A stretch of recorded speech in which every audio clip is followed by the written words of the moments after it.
Hi, everyone. Welcome and thank you for taking the time to join us for the iSmart IMLS Year 1 project update. I'm Denise Gomez, PhD student at Florida State University and the research coordinator for this project. We know that your time is valuable, so we hope to provide you with a brief update through a video instead of another online meeting.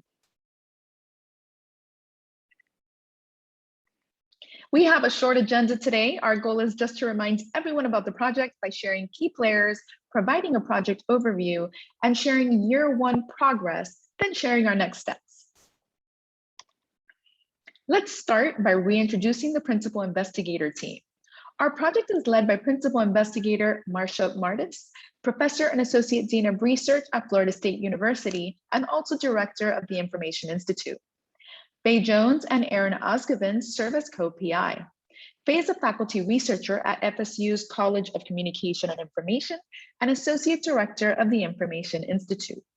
Aaron is Associate Professor at the FAMU FSU College of Engineering. He is also Director of the Resilient Infrastructure and Disaster Response Center. One of the aspects of this project that reviewers really liked was the broad range of partners and advisors we have engaged. This is certainly true as the partners are from multiple disciplines and important contributors. Partners support the project with advice, yes, but also work with us directly on research, outreach, and dissemination. Partners include public libraries represented by Bay County Libraries Director Robin Shader, Gulf County Libraries Coordinator Mimi Minnick, and Calhoun County Libraries Director Rita Malpin. The Panhandle Library Access Network, or PLAN, is represented by Executive Director Charles Mayberry and Assistant Director Carol Dement.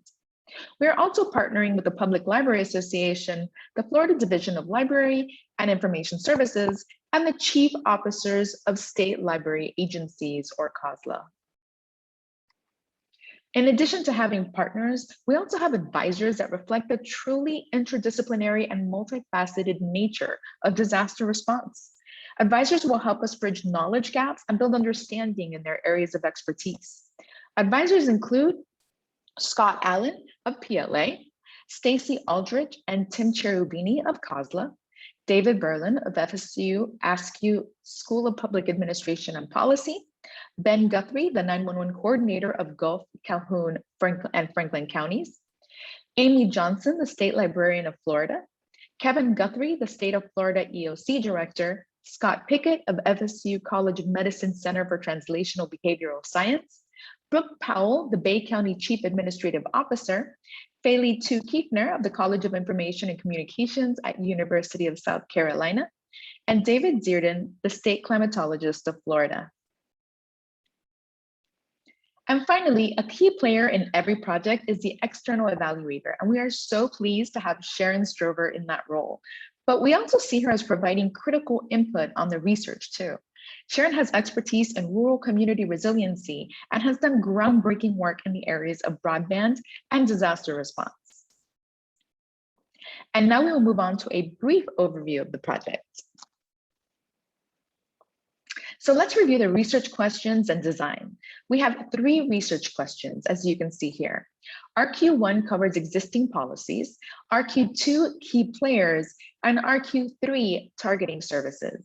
The project focuses on the DPRR plans, or Disaster Preparedness, Response, and Recovery Plans, and COOP, or Continuity of Operations Plans, and extracts key elements.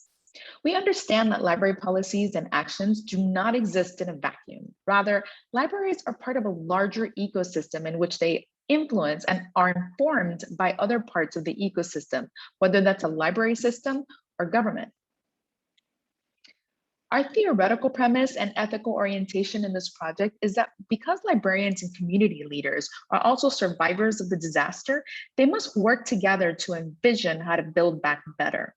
We do this by capturing information from librarians, building relationships with librarians and multidisciplinary partners, improving plans, skill building through module development and workshops, and the development of a workbook for continuous learning and modification of plans. While we are gathering data to build knowledge, we're also building capacity through tailored policy revision, workshops, and creating a workbook for use by public librarians. In year one, we completed the planning or startup phase and even began phase one.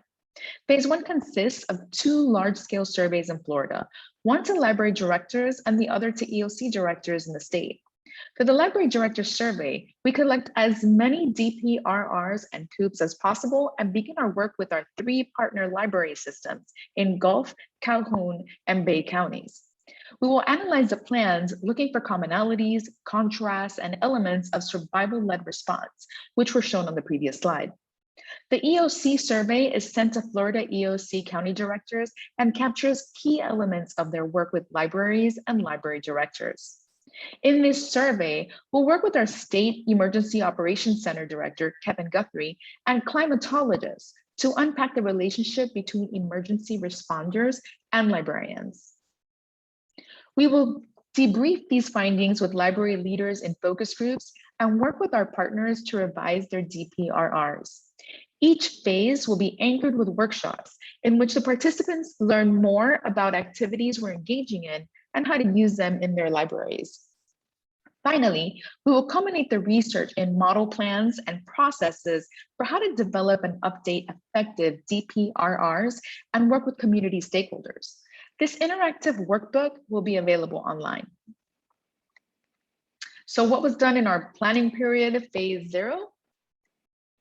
We had 3 major activities: preparation of the library director survey, GIS training preparation, and project dissemination. For the library director survey, we are pleased to report that it launches in early September. Preparation for that included collecting resiliency models to understand ways in which to best situate the project, creating a director survey and obtaining feedback from the advisory board, making edits and corrections based on advisory board recommendations, and piloting the director survey with graduate student assistance. Then we obtained a state library director contact list and embedded library data to the survey. We also resent the survey for a second and final pilot to the evaluator and the Panhandle Library Access Network, or PLAN. Next, we began preparations for the GIS training for librarians that will result from this project. We have created GIS-specific training materials and obtained permissions to use Canvas for training. Finally, we have shared the project details at the Florida Library Directors Meeting in 2020, and a paper sharing how GIS can be used by libraries in disaster planning was accepted at the ALICE 2021 conference. So now we will share all the exciting activities we are planning for year 2. Of course, as we mentioned, year 2 begins with the launch of the Florida Library Directors Survey. Upon return of that survey, we will be analyzing survey responses and analyzing the plans themselves using text mining and other qualitative analysis techniques.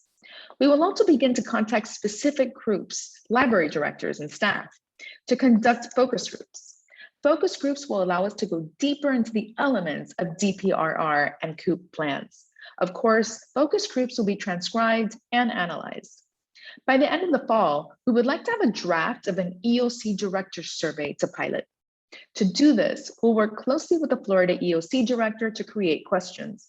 We have met with Kevin Guthrie, Florida EOC director, and he's very excited about the project, having worked closely with librarians when he was a county EOC coordinator. Similar to the Florida Library Directors Survey, we will obtain advisory board feedback and pilot the survey. We anticipate a release of that survey in spring of 2022 or early summer. For our geographic information systems training, there are also key activities to perform. We will modify training to include library scenarios, conduct pilot of the training to LIS students, and convert GIS training and materials in Canvas for actual implementation. To provide an example of the use of geographic information systems, the figure on the right illustrates roadways that connect origins and destinations based on the Florida Standard Urban Transportation Model structure provided for the Northwest Florida region. The figure can assist to determine important and alternate routes to library sites. There are also many other important uses of GIS, such as data on population blocks, demographics such as aging populations or low-income populations, and congested travel times. We will ramp up iSmart dissemination efforts in year 2 as well. In addition to our planned print journal publications, you may see us this year at New Librarianship Symposia Series, a new normal agenda in a COVID-affected world, and the State Public Directors Meeting. In 2022, you may see us at the TRB Annual Conference, iConference, PLA, NSF Workshops and Transportation Day, FLA 2022, State Public Directors Webinar, IAEM Annual Conference, Plan Mini Conference, and COSLA. We hope that you have enjoyed this brief update. And again, we would like to convey how grateful we are to you for being willing to be part of this important work. Please look for periodic emails from us and do not hesitate to get in touch if we can help you in any way. As always, feel free to contact us using the emails provided should you have any questions. Thanks, everyone.